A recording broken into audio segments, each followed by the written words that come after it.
Greetings, booktubers, and welcome back to Grammaticus Books. This is episode 8, I believe, and online for you today we've got Titan Comics, Conan the Barbarian, issue number 3. And look at that gorgeous cover by Doug Braithwaite. I believe that's Doug Braithwaite. Yes, it is. Cover number A by Doug Braithwaite. It's a bit more kind of raw than the other two covers, but I like the style.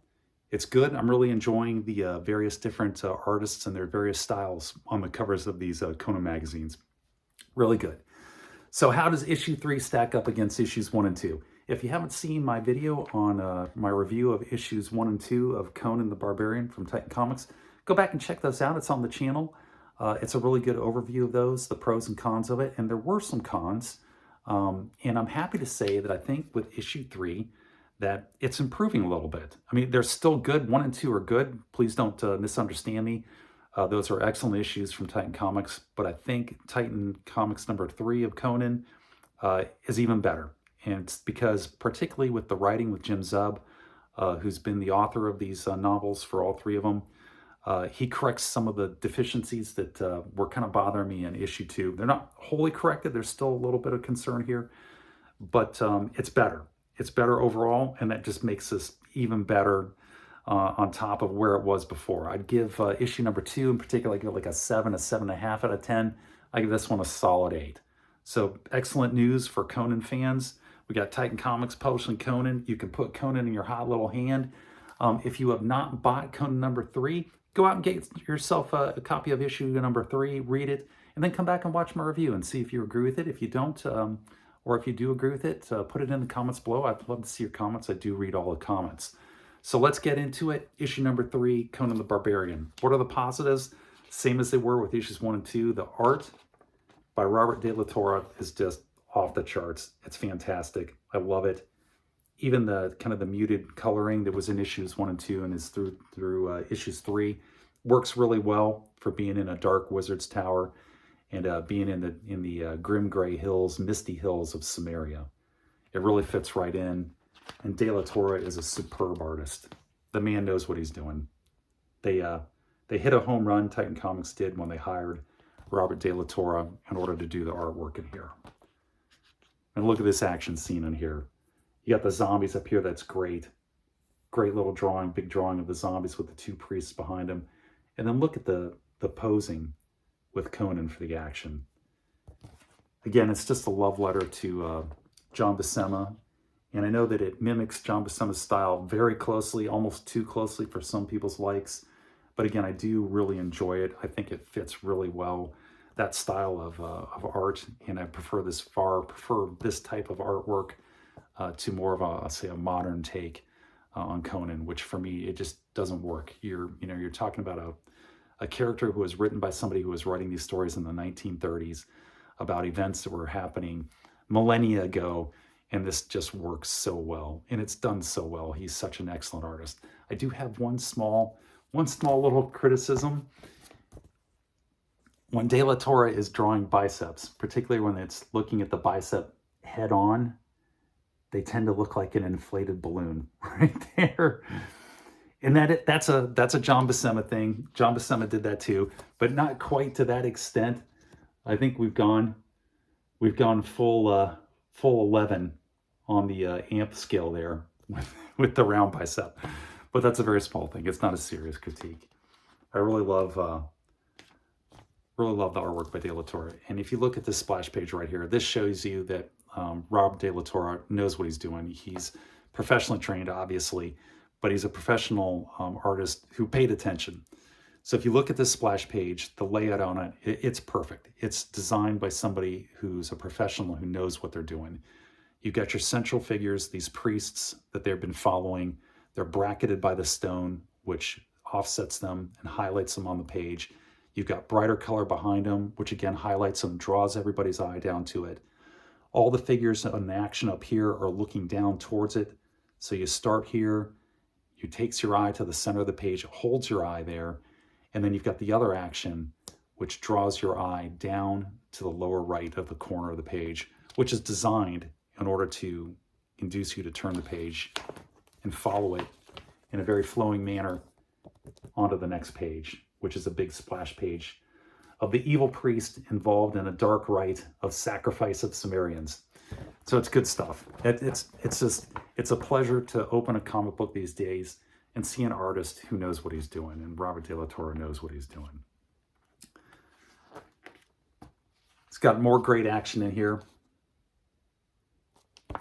as Conan and his fellow Sumerians pursue the priests into their lair in the heart of the tower. And then you get this fantastic action splash page.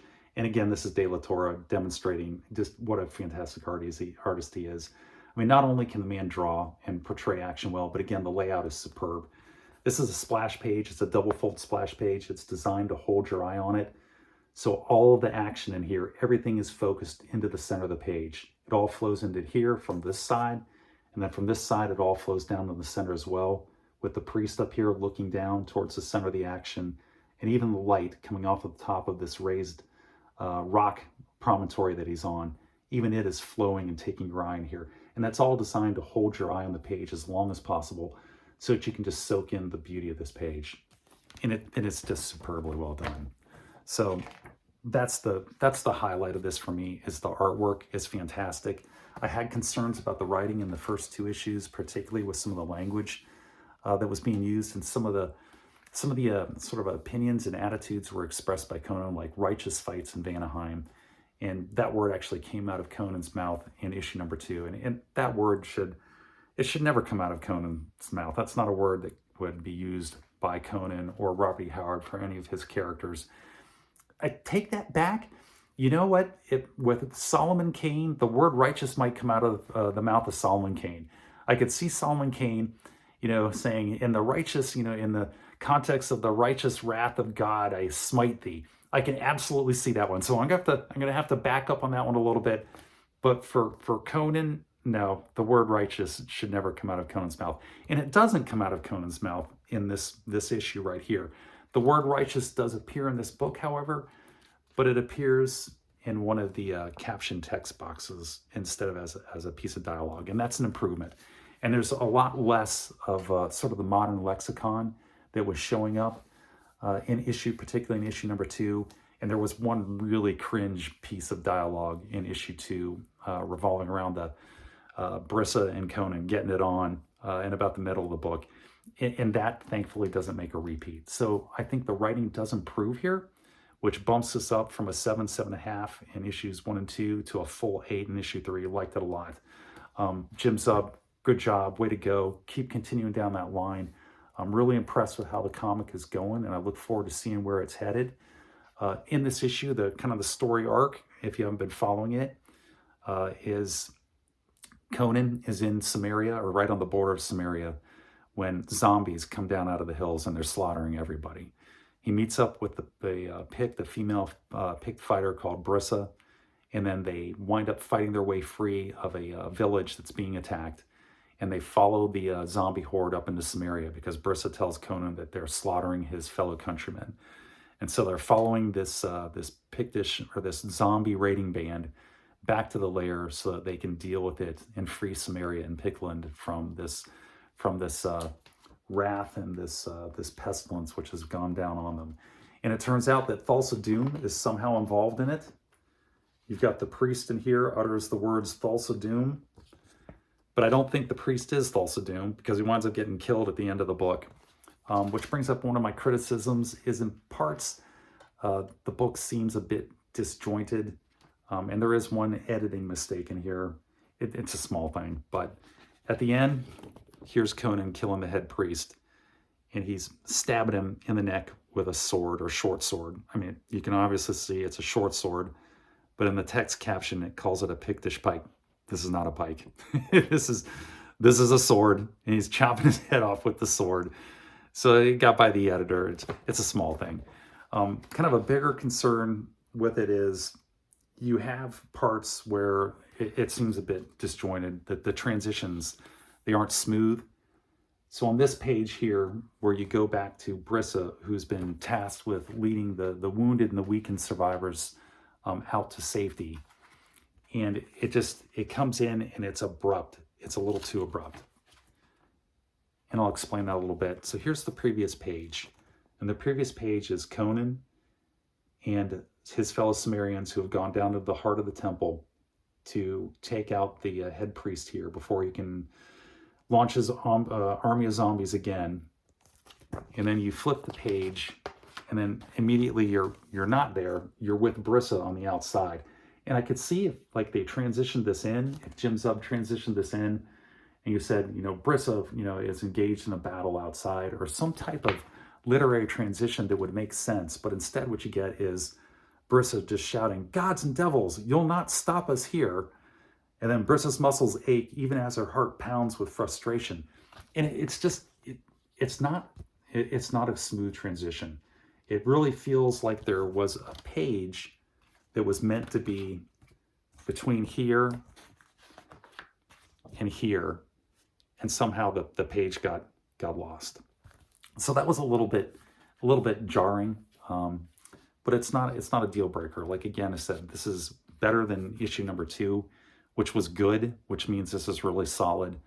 The other kind of sort of complaint I have is that Jim Zub decided to do the setting for all 3 of these, starting out right on the border of Samaria and then going up into Samaria itself. In all of the Robert E. Howard stories that Robert E. Howard wrote, he never wrote a setting, a story which actually took place in Samaria. That there are none. There are no stories that took place in Samaria.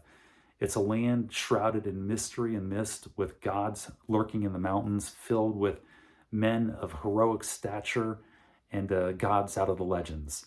And Robert E. Howard did that on purpose. That wasn't an accident. I think Robert E. Howard knew that if he put a story in Samaria, it would break that spell. It would make it pedestrian, just turn it into another nation or country. And Samaria is not a nation, it's not a country, it's just a loose connection of tribesmen that all have a common heritage.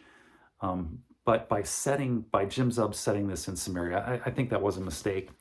It does take the land of Samaria and then turns it into more of a pedestrian. It pops that bubble of mystique and mystery, and they would have been better off setting it in, like, say, Hyperborea. I think Hyperborea would have been the perfect setting for the story, or in the upper reaches of say Vanaheim or Asgard would have been better than popping that bubble on Samaria. So I do think that was a bit of an error.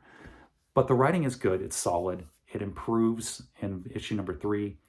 I highly recommend you go out and get yourself a copy of this book. It's still looking good. I'm really looking forward to issue 4 and continuing these reviews of the comic.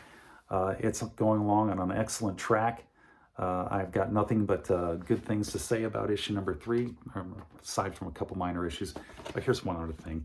You flip open the cover, and the first thing that you see, it's not the artist, it's not De La Torre, it's not Jim Zub, the writer. The first thing that Titan Comics is going to hit you with is all of their corporate suits.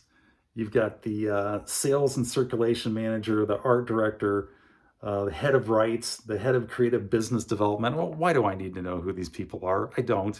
Can we dispense with the corporate stroking here and maybe give us another page of a good map or something, or a good splash page of Conan and Brissa, rather than your corporate directory. So that's a bit odd, I thought. Or maybe that's the way they do modern comics now. This is the first modern comic that I bought in decades. I jumped out of the comic book industry back when it started to go down the shitter in the late 90s, and then went totally to hell in the 2000s. So again, excellent issue. Thank you, Titan Comics, for resurrecting Conan. Seriously, a warm, heartfelt thank you for bringing this back and doing such a good job with it. Look forward to reviewing it. I'll give you guys honest reviews all the time, but that's it for this issue of Titan Comics, Conan issue number 3. Oh, I set this thing down. I'm looking down at it, and look at the back. You've got Conan, the review of the film, with that classic poster. There's that's the reason right there to go out and buy this comic book.